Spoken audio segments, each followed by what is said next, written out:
immune response.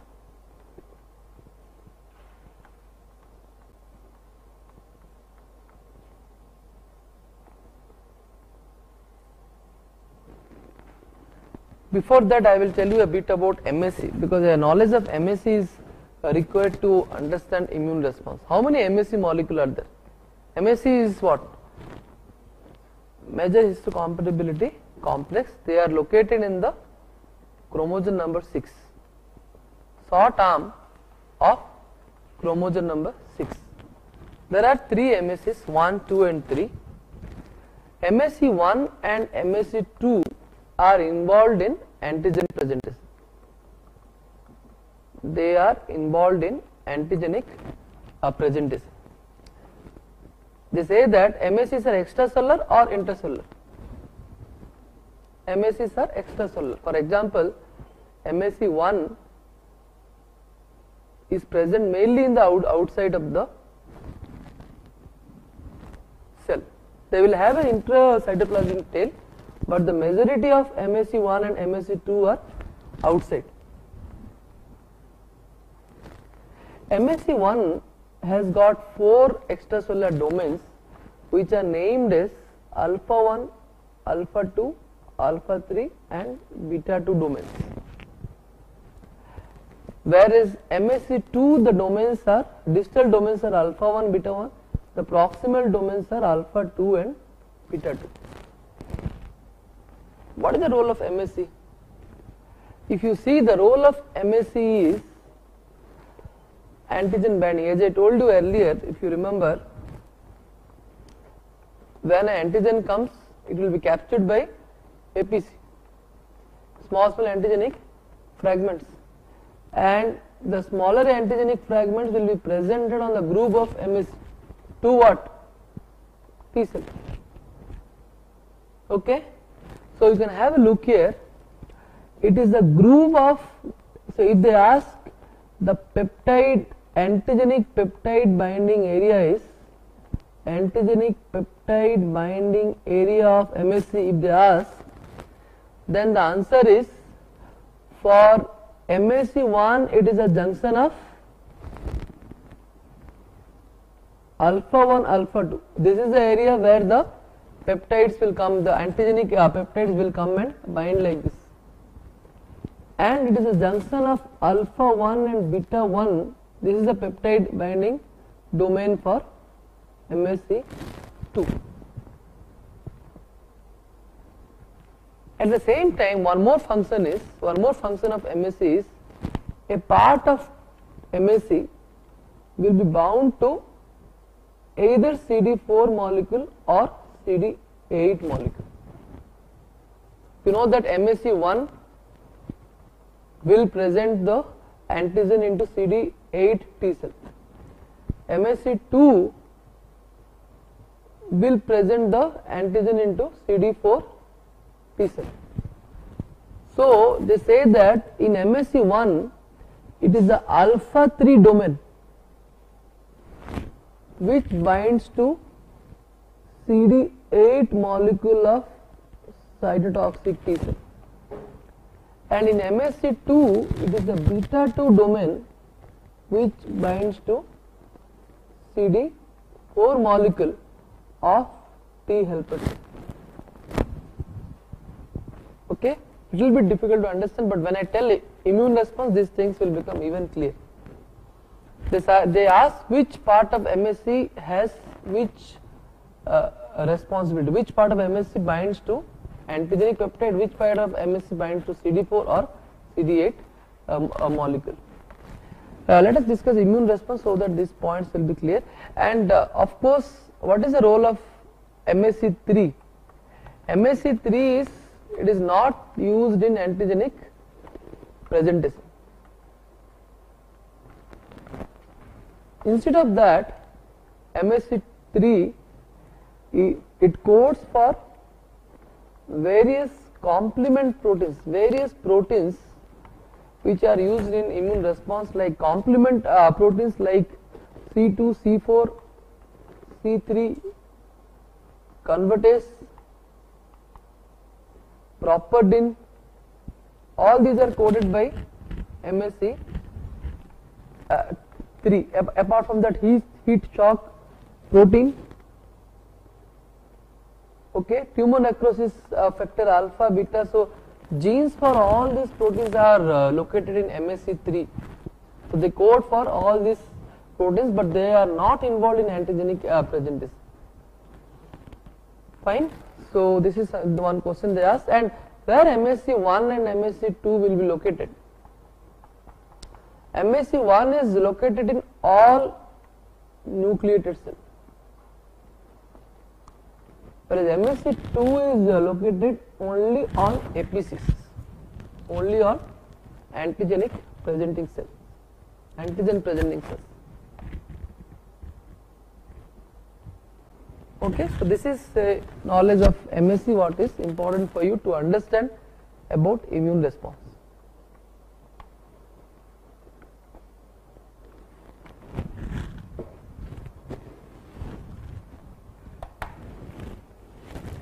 Okay, now you tell me, very simple question. Immune response, of course, is of two types, CMI and AMI. AMI is antibody dependent immunity or humoral immune response. CMI is cell mediated immune response. First question is CMI and AMI. Individually you tell. CMI and AMI, they are part of acquired immunity. Both these statements are true or false. CMI is a part of acquired immunity, true or false? False. AMI is a part of acquired immunity, true or false? True. Second question is, CMI is mediated by, only mediated by cytotoxic T cells, true or false? False. Then what are the other cells that can mediate CMI? Natural killer cell, excellent. And ADCC. So now you tell me, if it is mediated by cytotoxic T cell, then that will be acquired immunity, specific. If it is CMI mediated by a natural killer cell, it will be non-specific. And also ADCC, both are part of innate immunity. So CMI is acquired or innate, or maybe both? Both. It's a part of both. Now you tell me, last question, T helper cell, it is required only for CMI, true or false? They say that antigen grabbed by APC presented to T helper cell followed by T helper cell will differentiate into Th1 or Th2. Cytokines of Th1 will activate CMI, cytokines of Th2 will activate AMI. So how can you say that T helper cells are only for CMI? T helper cells are nothing but they are the central regulatory cell of immune response. They say that they are the Lord Krishna of immune response. What Lord Krishna has done in Mahabharata? He has participated in the war? No. But the entire war was regulated by him. So T helper cell by himself, it doesn't participate in CMI or AMI. CMI, the effector cells are cytotoxic T cell, NK cell, ADCC. They only will finally they will mediate CMI, they will destroy the cells. Similarly for AMI, the affected cells are B cells which will produce antibodies, and antibodies will neutralize the antigens. So they are the affected cells, they are the people who will participate in the war. but the entire war will be controlled by T helper cells. So T helper cells are like that. They are the central cells which will regulate the immune response. So now we'll discuss about immune response. We'll discuss first about the the broad outline of immune response is like that. When the antigen is presented, it will be grabbed by the cell, either the APC or maybe the any host cell, and it is presented to T helper cell. Usually you write down APC only, you write down. It is grabbed by the APC and it is presented to T helper cell. Then T helper cell will be activated. Activated T helper cell will secrete Th1, Th2, Th1 cytokines will mediate CMI, Th2 cytokines will mediate AMI. So this is the central outline of immune response. That means from antigenic exposure to activation of T helper cell, this much is common pathway. This much is there for AMI as well as AMI. So let us discuss this first, followed by this. That is, first we will discuss antigen presentation, then we will discuss T helper cell activation. So antigen presentation is of two types: extracellular antigens,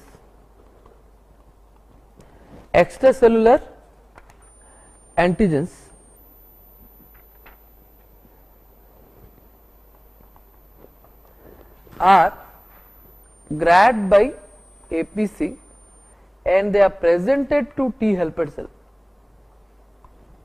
by endocytic pathway. The pathway is called as endocytic pathway, and in that APC which MSC will help? MSC2 will help. Similarly, intracellular antigens, viral antigens, tumor antigens, all these are present inside the host cell. All these are present inside the host cell. So inside the host cell, intracellular antigens are present. Any host cell, inside that the intracellular antigens are present. So they are presented to cytotoxic T cell by MSC1, and this pathway is called as cytosolic pathway. There are two pathways of antigenic presentation: endocytic pathway and cytosolic. You have to easy to remember is extracellular antigen, endocytic pathway. Okay. So now let me tell what happens in the common pathway.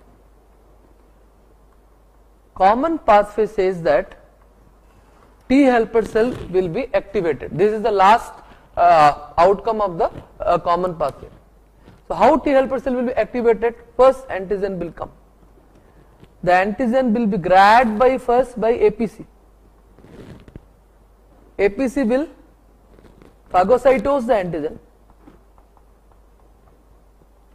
Antigen will be phagocytosed, then process the antigen into small antigenic peptide, then presentation of the antigen on the surface of MSC2,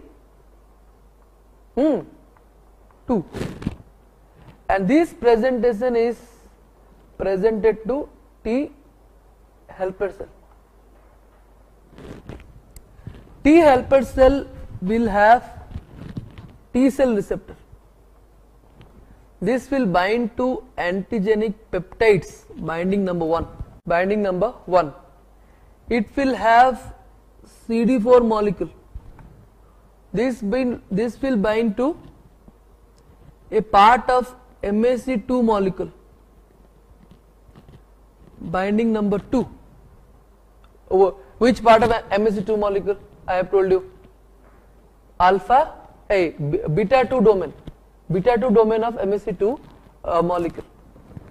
And T helper cell will have a co-stimulatory protein, that is CD28, which will bind to B7 molecule of APC.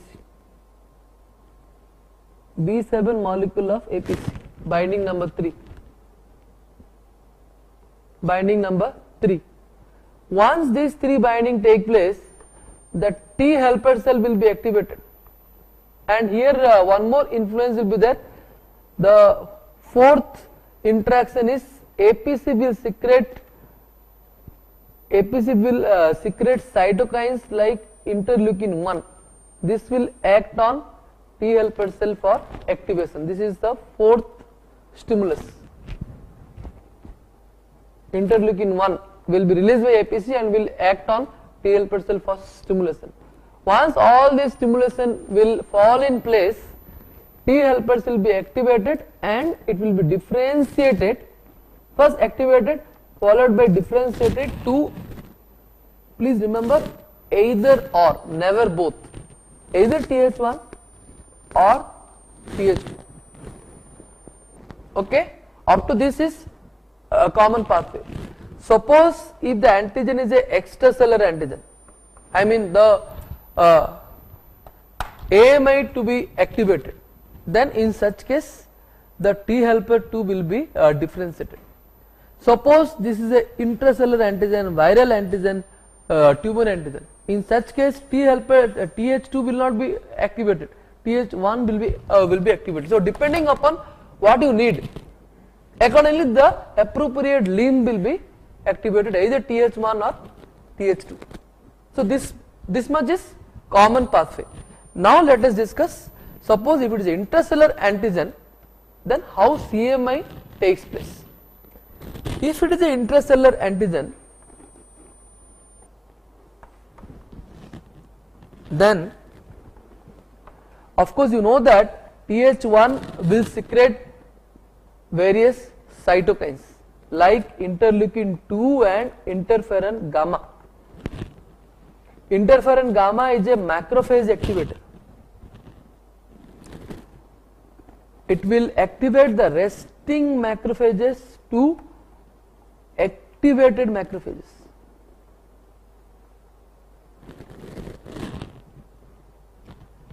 And activated macrophages can phagocytose and kill the antigen.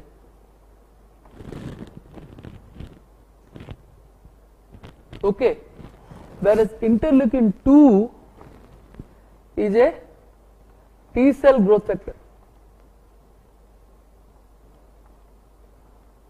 It will activate the growth and differentiation of various type of T cell, like its own cell, T helper cell, autocrine effect. It will activate its own cell, cytotoxic T cell, delayed type of hypersensitivity T cell,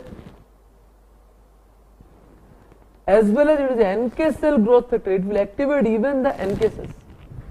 So all these cells will be activated by interleukin 2. So now I will tell you, and in this context I will tell you the cytokine produced by TH2 also. TH2 will produce cytokines such as interleukin 4, 5, 6, 10 and 13. All these cytokines will activate the B cells to produce respective antibodies. For example, interleukin 4 will induce the production of IgE. Example, like that various antibodies are produced by various cytokines. Okay. So now I will tell you how CMI takes place. CMI takes place when the antigen is intracellular or extracellular. CMI, intracellular. So intercellular antigen means they are present inside the host cell. Either they are virus infected cells, or they are tumor cells, or they are any other intercellular antigens like Mycobacterium tuberculosis, intercellular. So first step is those intercellular antigens are processed inside the host cell into small antigenic peptides, and they are presented on the surface of MSC1.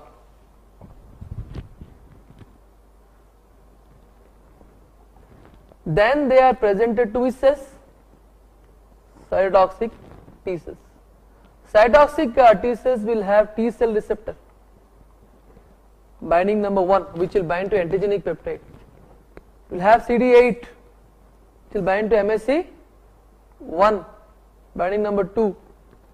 CD28 binds to B7 molecule, binding number 3. And before this, the T helper cell already would have been activated.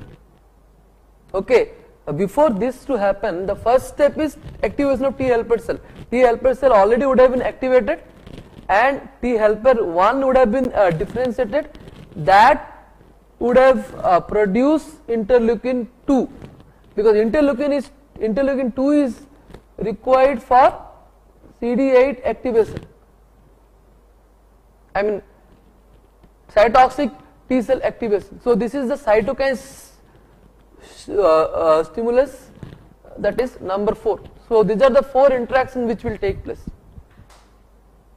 Okay, so first T helper cell activation will occur. So this is the common pathway. Then interleukin 2 will be produced. After interleukin 2 is produced, the same antigen is processed and presented to cytotoxic T cell. Then here interleukin 2 response is there.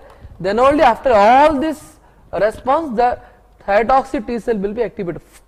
Finally, the Kumbhakarna will get up from sleep.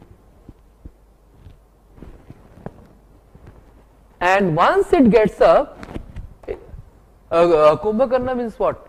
He is always blind in its action. His role is to kill. He will not see to whom he is killing. Yes or no? So cytotoxic T cell, it will secrete perforin and granazyme. 2 enzymes it will secrete, perforin and granzyme. These are the 2 enzymes secreted by cytotoxic T cells. And these cells, these enzymes, they will blindly act on host cells, because host cells will carry the intercellular antigens. So perforin will form pore through which the granazyme will enter, and the granazyme, once it enters inside, it will destroy the intracellular antigen. Along with that, host cell destruction also will take place. So that is why I told there it is an example of Kumbhakarna. It will destroy its own host cell also. Okay, so this is how cytotoxic T cell will take place. And please remember, expression of cytotoxic T cell, I mean activation of cytotoxic T cell or cytotoxic T cell to work, the antigen has to be presented along with MSC1. If host cell doesn't have MSC, you know that MSC1 is there where? MSC1 is there in all nucleated cell. RBC doesn't have MSC1, non-nucleated. Or even a nucleated cell, they say that viruses and tumor antigens, the viruses and the tumor antigens, they have various technique to suppress the MSC1 expression, because they know that if the host cell will have MSC1, then it is dangerous. Cytotoxic T cell will come and kill them. So they will do certain mechanisms by which MSC1 expression will be suppressed. So now you tell me, if MSC1 expression is suppressed, then Kumbhakarna will not get up. Then how those cells will be killed? How those viruses will be killed?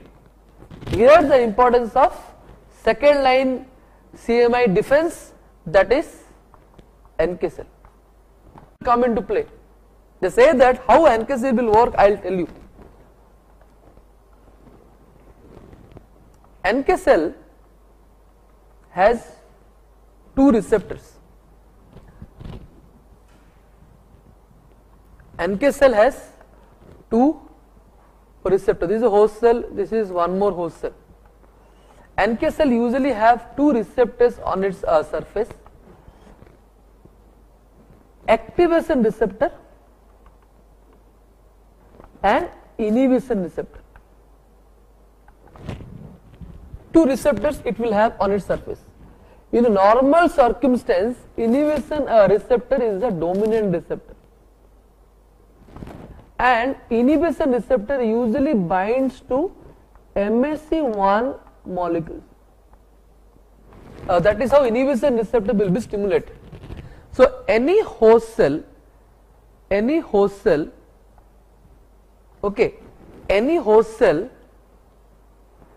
which will have MSC1 molecule, the inhibition receptor will bind to MSC1 molecule and NK cell will be suppressed.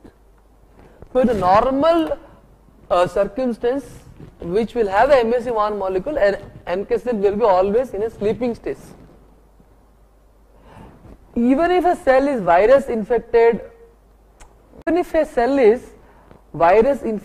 or it contains tumor antigen, if MSC1 expression is not inhibited, then also NK cell will not get up. He will not get up. Let the cytotoxic T cell will come and kill. I will not go. But those cells where MSC1 expression is suppressed, there is no MSC1. Either the virus infected cell or the tumor cell will be suppressing MSC1 expression, then in such situation MSC1 is not there.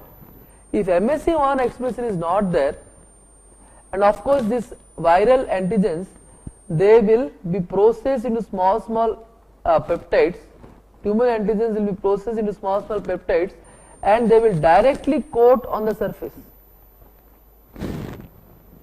If MSC1 is there, then it will bind to the inhibition receptor and NK cell will be dormant.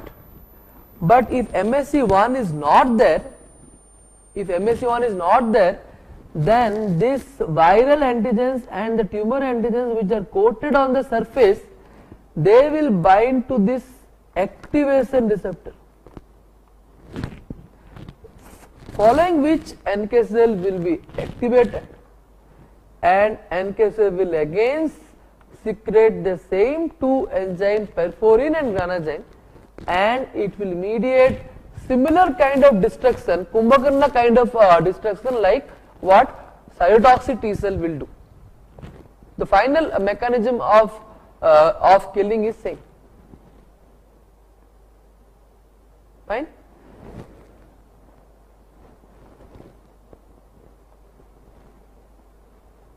There is a third mechanism also. So CMI, the first mechanism is through NK cell, through cytotoxic T cell. Second mechanism is through NK cell. Third mechanism is through ADCC. ADCC is one more mechanism. Here what happens is, the host cell carrying the virus antigen or the tumor antigen, they will be processed into small peptides, and these viral antigenic peptides will be coating on the surface of the host cell. You know that antibodies have no role if the antigen is intracellular. True or not? Antibodies can neutralize only the extracellular antigens. If the antigens are inside, then they are handicapped. However, antibodies can kill those host cells carrying intracellular antigen by ADCC mechanism. What is ADCC mechanism is, as I told you, the antigens, the viral and the tumor antigens will be coated on the surface, and they can be bound to the respective antibodies. Antibody will come and bind to the surface antigens. Fc portion of the antibody will be free, that can be bound to various affected cells like NK cell, macrophages, eosinophil, and neutrophil. These are the 4 effector cells of ADCC, by which the effector cells are activated and they will secrete their products. For example, NK cell will secrete perforin and granazyme, macrophages, eosinophil and neutrophil, all these will secrete various lytic enzymes.